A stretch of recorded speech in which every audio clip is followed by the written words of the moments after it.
Morning Aries, this is a general weekly reading. Take what resonates, leave what doesn't. I'm going to get straight in with a 5-card horseshoe spread, which is present position, present expectation, unexpected, short-term future, long-term future. Wow. Energy on the bottom. There's a lot of nostalgia going on this week. That card keeps coming up and up and up. 6 of Cups is about maybe living in the past a little bit. Not in a bad way, could be a bit sort of, roll your sleeves up and live in the future, given how horrible, the world is at the minute in various places with, energy prices going up and all that kind of stuff, the cost of living. It is tough out there, I get that. So there's every reason to go, wasn't it better when? But just be careful. The universe is there. It will provide. It'll give you a little sort of hand in your back as you're walking up the hill. And you go, oh, it seems a bit easier than I thought. Yeah, it will be. We'll make it easier. Present position is the excellent Page of Swords. Love this card in this deck. There's some brambles holding him back and he's just cut through them. He's gone, no, cutting through the red tape with real clarity. It's a bit, I've been waiting long enough now.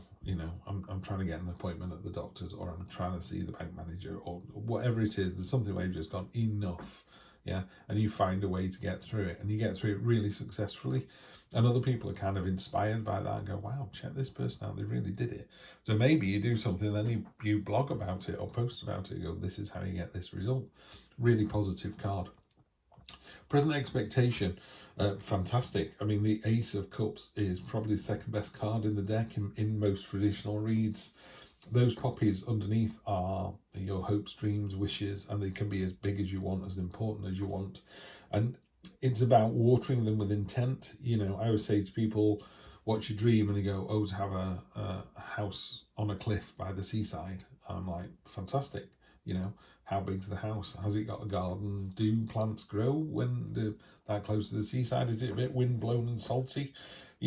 What I would say is you really focus on your dreams and really be, this is the kind of house I want. This is what it looks like. Visualize it in your head. And that vision is the thing that drives you forward. Maybe you look at house prices. There are other people out there who do tarot who say, if you want the millionaire lifestyle, act like you have a millionaire lifestyle. I mean, don't go and get yourself into debt, but look at nice things and know that you want to own nice things. I mean, I'm not a big fan of that myself, but if there's something that you want and you really want it, you need to visualize yourself with it. So people always say, oh, I'd like a big house in the country. I go, which country? Where are you? What's it look like? What are you doing? What's your day look like when you're in this fantastic place? Are you still working so you need internet, or are you on an island planting trees for the good of the planet? Two completely different things, but they're both, house in the country. So be specific in your dreams and water them with affection and intent, So that this one here is pouring water on those poppies. It's feeding those ideas. There you go. What's unexpected is how successful it's going to be. This is a card of generational wealth, generational stability. 10 of Pentacles, so 10s are about the completion of a cycle. Very few people could afford to buy their own personal elephant. Very few people could buy their own white elephant. It's actually on a sort of bed of gold bricks, literally like gold bricks. So they're taking the weight of the elephant. So there's this whole card talks about the kind of foundational stability that you're creating, or you're surprised that you've got. It's about strength of will, strength of character, so we're talking here about cutting through the red tape.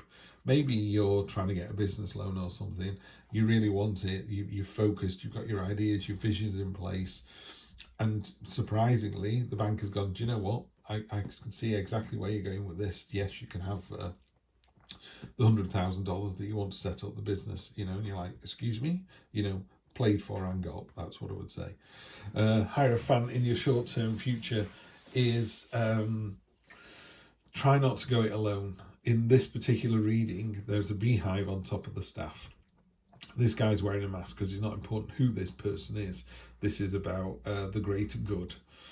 So Marcus Aurelius was a famous Roman emperor, and he said, if it's not good for the hive, it's not good for the bees. Yep. So if the hive is wet and windy and you can't live in it, then all those bees are going to die. Some of the bees have to rebuild the hive, and some of the bees have to go out and get food, and some of the bees have to look after the babies and the queen. You know, you've all got a job to do. So this is about not trying to go it alone and roping in other people with this idea. And then the long-term future, I mean, I know it's only a weekly read, but this is, there's something coming in, something cathartic, there's going to be a real change that comes through. It's hard to see on there. Let's see if I can get this showing for you. There's a spot varnish on these cards, and that's a fox and the grapes. And it's a famous fable.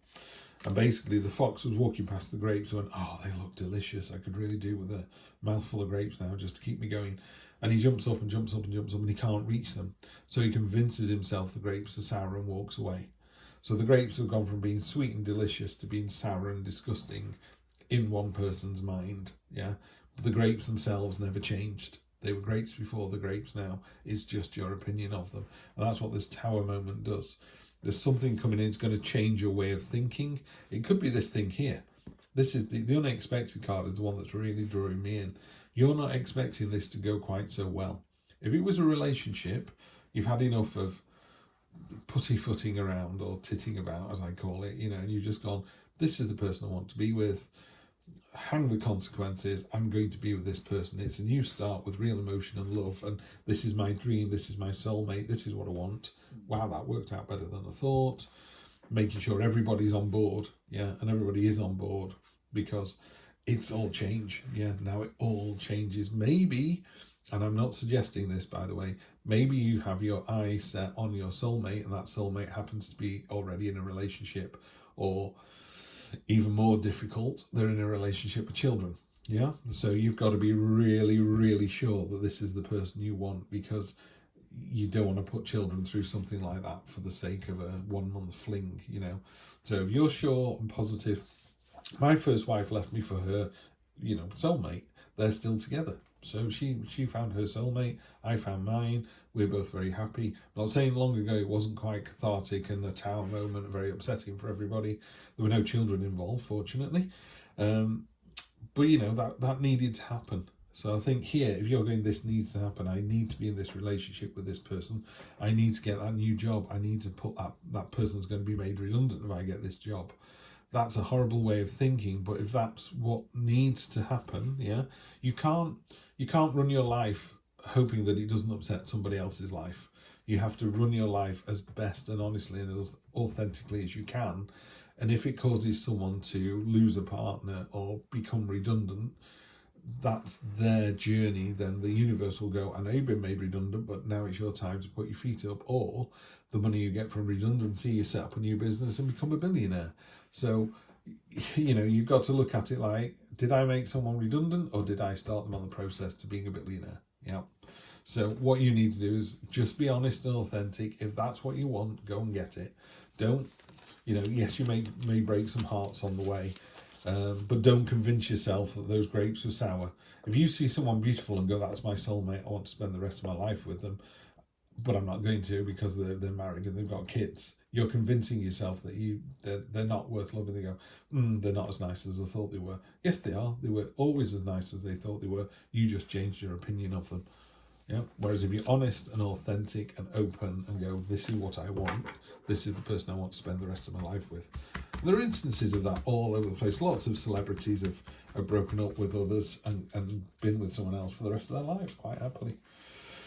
Wounded warrior, yeah, you've taken a kick in, just keep going, you're almost at the end. I would say just keep pushing.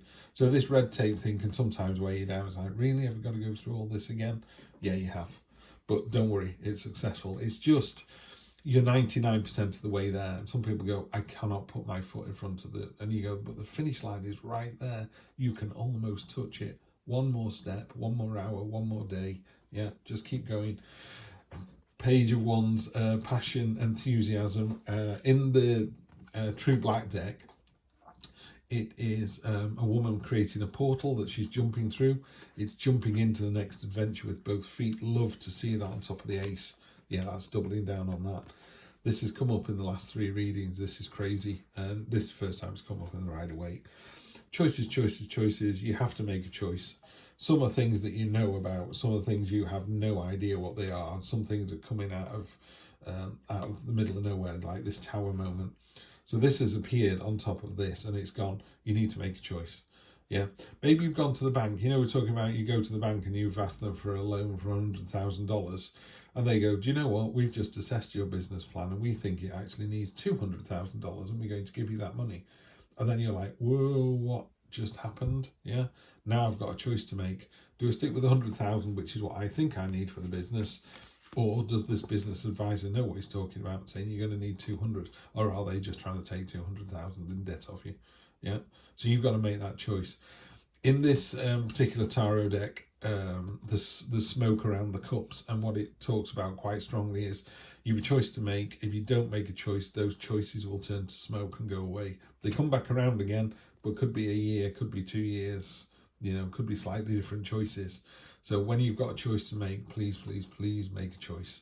And saying, well, not making a choice is a choice. It's really not. You need to make a choice. The Hierophant, make sure it's good for, you know, we're talking about making sure it's good for the hive as well as the bees. Heartbreak card here talks about healing. You know, if you've hurt someone, maybe you reach out to them and apologise. You can tell them it was a mistake and you want to get back with them. You can tell them it was a mistake, but you're still not going to get back with them because it was the right thing to do. You're just sorry that you hurt the feelings. Or maybe somebody's hurt you and you want clarity on that. Why did you do that? Why did you string me along? And they go, I didn't. I loved you then. I just don't love you now. Yeah, these things happen. But you do want clarity. And again, it's about your ability to deal with either hurting someone or being hurt by someone that makes you the person you are. Yeah. So sometimes you just have to take it on the chin and go, do you know what? I love this person, but they just don't love me. That's it. You need to just walk away. Yeah. It is horrible. It's heartbreaking, but that's it. It's a tower moment, but it's for the good. Yeah. Yes. There you go. Walking away. You're walking away from something that no longer serves you. There's a big tower moment coming in. There's a big change coming in this week for you guys. Aries. Sorry, I was trying to work out which one. Yeah, there's a big change coming in for you, Aries. That's all there is to it. But you've got this new start with real passion and enthusiasm. It's going to go far better than you thought it was going to. Just remember, there are good days and bad days, and there are good days and the good bits and bad bits in every day, and it's how you deal with those that makes you the bigger person. But honesty, authenticity, you know, and holding your hand up, you're almost there. You're almost there. Just chuck out the stuff you don't need, and the adventure continues. Have a great one, Aries. I will see you next week. Take care.